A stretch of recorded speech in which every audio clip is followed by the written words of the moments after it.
सगळ्यात महत्वाचं, बीपीचा त्रास असणाऱ्या लोकांना रोज एक लसूण पाकळी खायला हरकत नाही. रोज एक लसूण पाकळी खालात की ब्लड सर्क्युलेशन नीट चालतंय, ब्लॉकेजेस कमी व्हायला लागतात, कोलेस्ट्रॉल कमी व्हायला लागतंय, तुमचं सर्क्युलेशन पाईप मधलं कुठेही थांबत नाही, नसांच्या मधलं सर्क्युलेशन कुठेही थांबत नाही, अडथळे सगळे निघून जातात. सर्क्युलेशन नीट चाललं की तुम्हाला बघा वेदना सुद्धा कमी होऊन जातात. त्यामुळे कुठल्याही गोष्टीचे कर नाही. शुगरच्या लोकांनी कमीत कमी 3 किलोमीटर रोज चाललं पाहिजे आणि 3 ते 4 सीताफळाची पानं खाल्ली पाहिजेत. हे खाल्लं की शुगर तुम्हाला 2-3 दिवसातच तुमची नॉर्मल यायला लागते. एक 2 महिने 3 महिने केलात की लगेच ओके. आता बऱ्याच माता भगिनींना, आता पुरुषांना पण बघा थायरॉइडचा त्रास होतोय. थायरॉइडसाठी सुद्धा साधी गोष्ट सांगे, नारळीच्या मुळ्या घ्यायच्या 2-4 एवढ्या, तांब्याभर पाण्यात टाकायचं, उकळवायचं, गडगड गडगड करायचं, हे पाणी थुंकून टाकायचं, 2 महिने न चुकता करायचं, ऑटोमॅटिक थायरॉइड रेग्युलर होऊन जातोय. करून बघा सगळ्या गोष्टी. खूप साऱ्या गोष्टी आहेत. अधिक माहितीसाठी तुम्ही पण फोन करू शकताय मला. काही जरी प्रॉब्लेम असेल, काही शंका असेल, कुशंका असेल, कुठल्याही गोष्टीची भेटू शकता.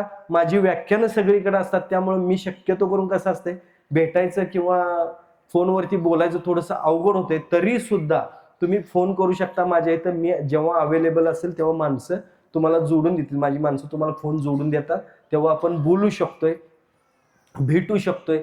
काही असेल, कुठल्याही गोष्टीसाठी उपचार करायचे असतील काय, आता बऱ्याच लोकांना गुडघेदुखी कंबरदुखी सांगतात. आमच्या इथं तोडकर संजीवनीमध्ये पारंपरिक पद्धतीच्या आम्ही सगळ्या उपचार पद्धती आम्ही वापरतो. तिथं पारंपरिक म्हणजे लेप लावून, पूर्वी लावायचे लेप लावायचे माहिती आहे का, हाडांचं काय जर हाड जरी मोडलं काय झालं लेप लावायचे, ते सगळे त्या प्रकारचे लेप ग्रंथोक्त सगळं, म्हणजे जे ग्रंथात लिहिलेलं आहे ते आम्ही इकडे सगळं करतो, सगळे उपचार करतो.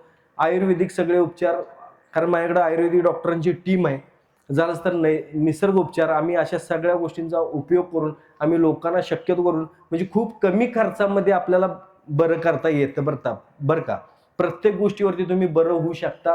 कुठल्याही आजाराला घाबरू नका. शक्यतो करून खाण्यापिण्यात कुठलंही पथ्य पाणी पाळू नका. पंचपक्वान्नाची थाळी फक्त मनुष्य प्राण्याला दिलेले, खावा आणि एन्जॉय करा, लाईफ एन्जॉय करा.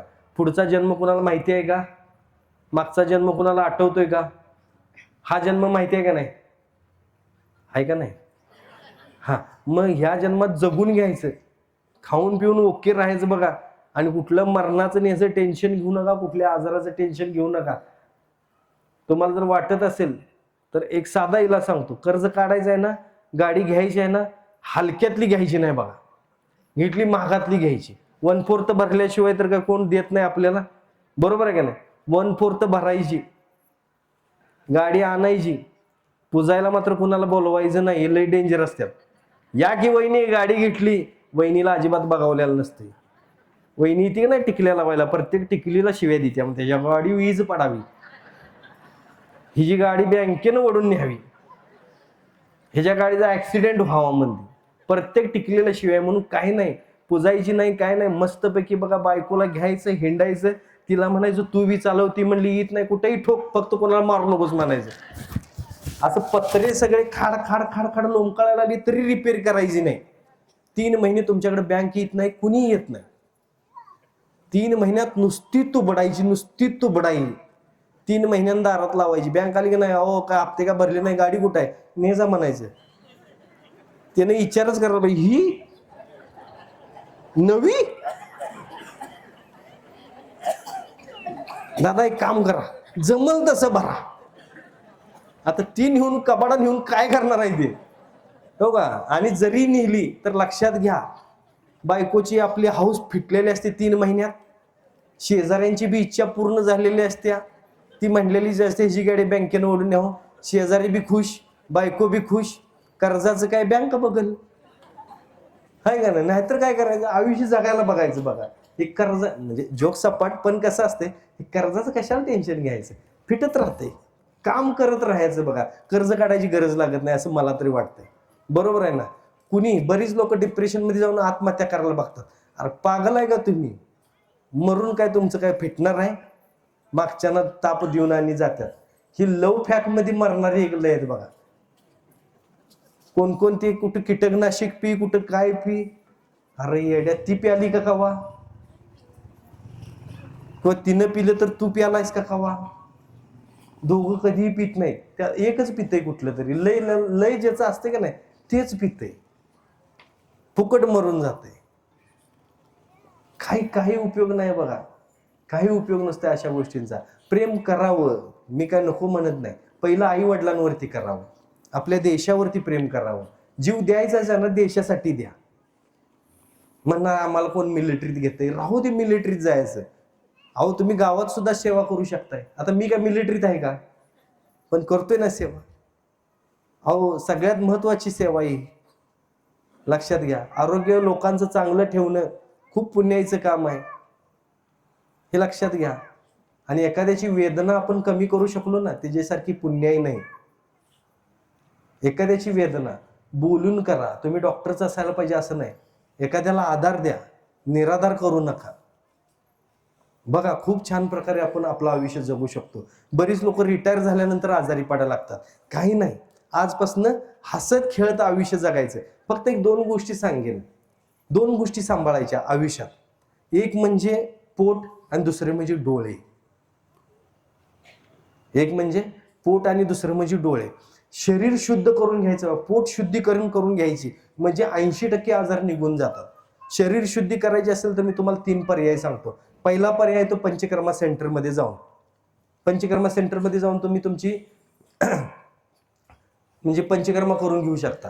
पंचकर्मामध्ये जाऊन तुम्ही पंचकर्मा करून घेऊ शकता, शरीर शुद्धी करून घेऊ शकता. पहिला आहे वमन देतात, म्हणजे उलटी करून घेतात. दुसऱ्या दिवशी बस्ती म्हणजे इनिमा देतात.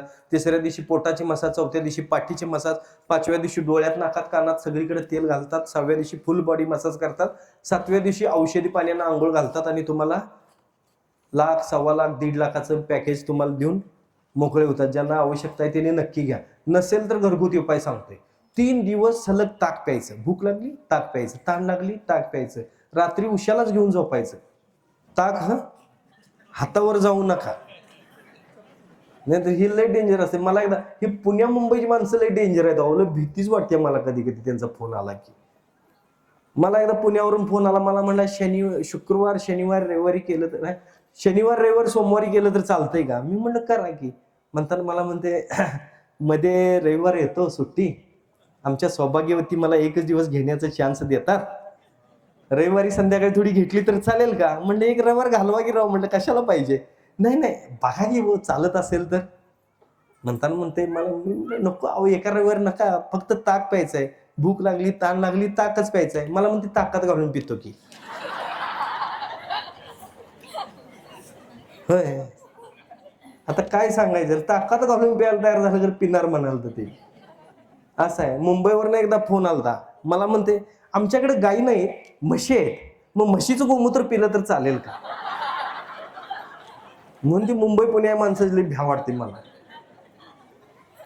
म्हशीचं गोमूत्र, मी म्हणे ते तांब्यानं प्यायला लागते बाळ, म्हण चमच्यानं चालत नाही. जाऊ दे, असे लय किस्से आहेत माझ्याकडे. तर ते तुम्ही ताक 3 दिवस, पहिल्या दिवशी जरा चक्कर मारा लागते, अशक्तपणा येतो, दुसऱ्या दिवशी फ्रेश वाटते सकाळी, दुसऱ्या दिवशी दुपारी आणि परत चक्कर यायला लागते, तिसऱ्या दिवशी फ्रेश वाटायला लागतंय, चौथ्या दिवशी वरण भात पासनं चालू करायचं. असं करत करत 15-20 दिवसामध्ये तुम्ही रेग्युलर फूड घेऊ शकता. 20-22 दिवसाची प्रोसेस आहे, 18-20 दिवसाची प्रोसेस आहे. तुम्ही करू शकता आणि तुमचं आरोग्य चांगलं ठेवू शकता. नसेल तर साधा सोपा मार्ग आरोग्य शुद्धी किंवा आरोग्य संजीवनी, ह्या 2 पैकी कोणतंही तुम्ही घेऊ शकता. शक्यतो करून आरोग्य संजीवनी आहे, हे तुम्ही घेऊन तुमची बॉडी सर्व्हिसिंग करू शकता. कुठलंही पथ्य पाणी नाही, कुठं कामाला थांबायची गरज नाही. तुम्ही सकाळी रोज 20 ml प्यायचं, जायचं.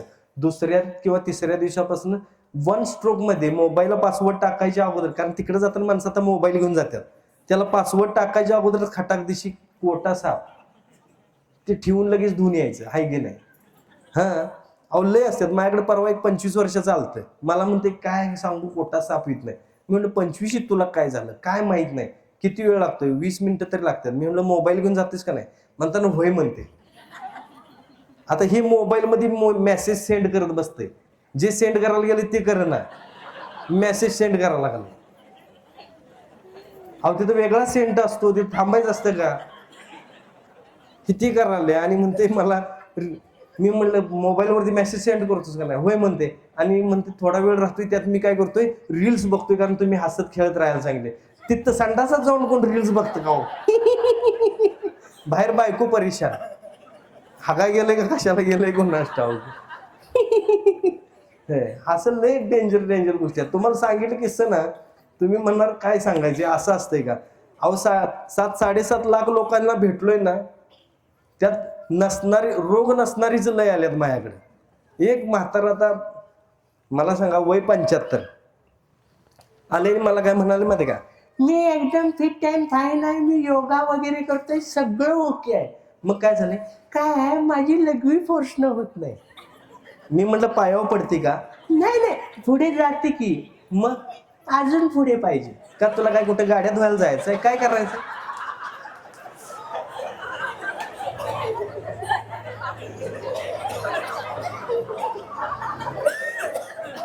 आता मला सांगा वय 75, आता जरा सूत्र ढिली झाली असते, जरा आली जवळ म्हणून का तुला काय ते काय पाणी सपतंय का, बोर आहे का ती तुझं बाबा राहतंय म्हणायला.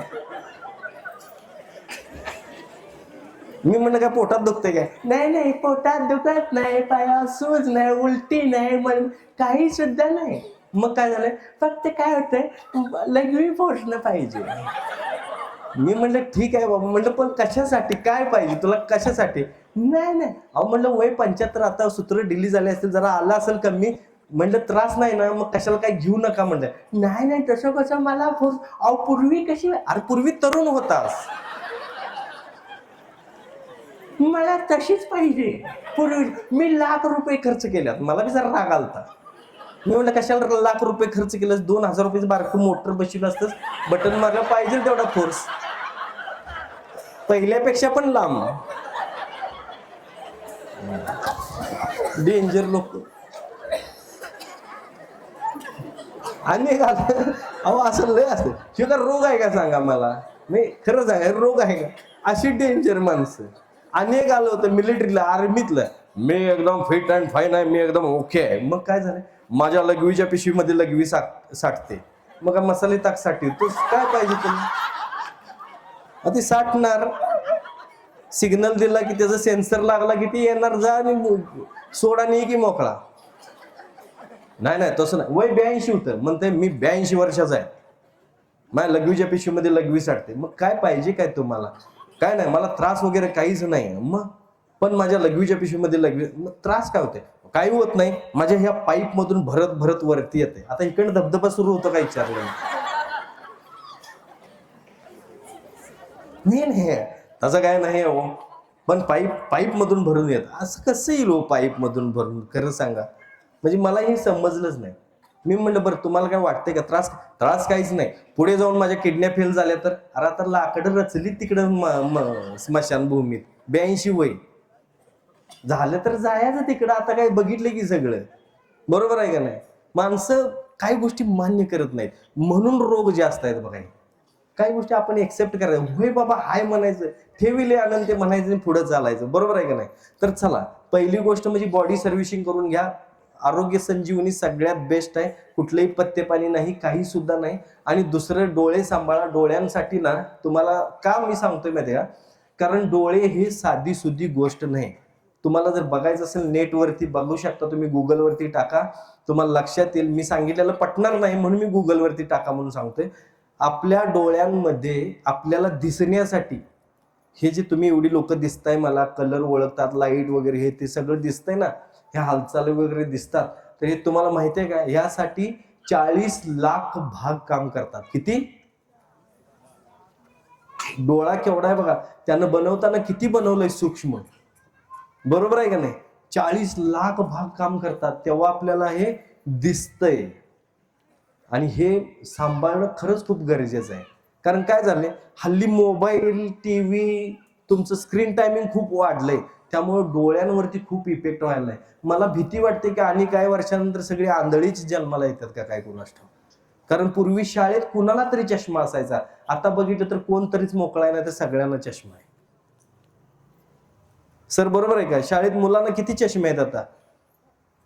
खूप मुलांना चष्मा आहेत. सिटीमध्ये तर सर्रास चष्मा आहे, चष्म्याशिवाय नाहीच. आणि ती चालताना असं चालते, काय सांगायचं का मम्मी? अहो सिटीतली मम्मी लय डेंजर असती, तर ते तसं चालतंय पाय आपटत, त्याला बस दिसत नाही, त्याला मम्मी दिसत नाही. कधी कधी पप्पा दाढी करून आला तर म्हणते मम्मी मम्मी. हे गुळगुळीतच होऊन आलंय माझ्यासारखं, काय सांगायचं. आणि हल्ली सगळं उलट चालू आहे, गडी लागल्यात केस वाढवायला आणि बाया लागल्यात कमी करायला. गरम होतंय म्हणतात, गरम होतंय. हे पार्लरवाल्यांनी सगळी चावडपणा केलेला आहे, नाही गरम होतंय म्हणायचं, कट करायची. ते स्टाईल मध्येच मारायला लागलंय सगळं. तर असो, चला डोळे सांभाळा. कुणाला मोबाईल कोण बघत असाल, मोबाईल वापरत असाल, टीव्ही वापरत असाल, टीव्ही बघत असाल, हो का, शेवटी ऍडव्हान्स आहे आपला जमाना, ऍडव्हान्स आहे. गुगलवरती तुम्हाला मोबाईलवरती अभ्यास आला. आता शाळेत मुलांचा सुद्धा अभ्यास मोबाईलवरती आलेला आहे. सगळ्या गोष्टी मान्य आहेत, पण त्याबरोबर आपलं शरीरही मजबूत करणं गरजेचं आहे. निसर्गात त्याच्यासाठी लाखो वर्ष पुढचं सुद्धा आज निसर्गात दिलेलं आहे, निसर्गानं दिलेलं आहे. तर त्यात काही वनस्पती अशा आहेत की ज्यांचा उपयोग करून तुम्ही तुमचे डोळे खूप छान ठेवू शकता. शेवटपर्यंत तुमच्या डोळ्यांना कुठल्याही प्रकारचा त्रास होणार नाही, वाचता येईल, दिसता येईल, सगळं व्यवस्थित, कुठले रोग होणार नाही, डोळे कमजोर होणार नाहीत, नसा कमजोर होणार नाहीत. बऱ्याच लोकांच्या नसा कमजोर व्हायला लागलेल्या आहेत कारण मोबाईल वगैरे हे वापरून. आज लहान मुलाला सुद्धा जेवायला घालताना, खायला घालताना मम्मी असं मोबाईल दाखवते नाही अशी घालत असते. मोबाईल असा असतोय लहान बाळाच्या समोर, त्याशिवाय ते बी खाईत नाही. आणि ते म्हणते टमाटे बडे मजेदार. हा टमाटा बडे मजेदार आहे का नाही. चिवचिव चिमणे आता ती फक्त राहिली कशात, मोबाईल मध्येच. हे लक्षात घ्या. पूर्वी आई गाणं म्हणत म्हणत घालायची, आता आईलाच गाणं येत नाही. आईची मम्मी झाल्यापासून ती काय करते, चिवचिव चिमणी त्याच्यात दाखवते, असं ती पण बघत असते. वाटीत, कुठल्या वाटीत चमचा बुडी तिने कशात घालते काय कळत नाही. तुम्ही बघा कधी पण, हाय का नाही, असं घ्यायचं मांडीवरती, चालू. ते काय खातंय, त्याला चव आहे का नाही काही माहित नाही. आज खरोखर आमची आई ना लय मोठी डॉक्टर होती, काय सांगायचं. कुठं जर काही लागलं, खेळताना पडलो, लंगडत लंगडत घरापर्यंत आलं, आई ती चूल फुकायला फुंकणी असायची लोखंडाची, तीच घेऊन अशी बोलले, कुठं गेलतस म्हणलं की असं लंगड, त्याला लगेच काय झालेलं नाही मला, लगेच ओके. कसली भारी डॉक्टर होती. आता मम्मी लगेच, ओ माझ्या बबूला काय झालं, काय मर जा तिकडे असं वाटतं. खरोखर असल्या उचलाव्या देवानं.